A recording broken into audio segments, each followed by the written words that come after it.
कि मां की तारीफ करते करते पता नहीं मैं कब पिता के विरुद्ध हो गया।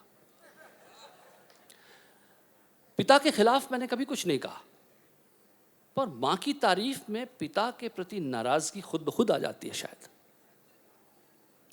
क्या पिता का दोष पिता होना है, या पुरुष होना, या समर्थ होना?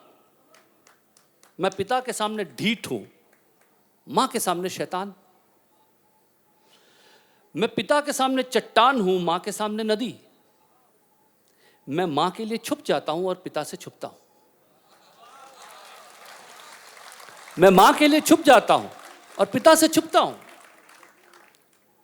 मैं मां के सामने प्रश्न की गोलाई हूं।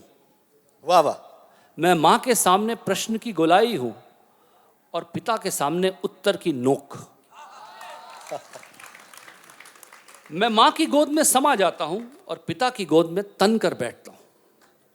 मां के अचार के बोयाम जब धूप से जुदा होते हैं, मां के अचार के बोयाम जब धूप से जुदा होते हैं, तो मैं उन्हें धूप में सरका देता हूं।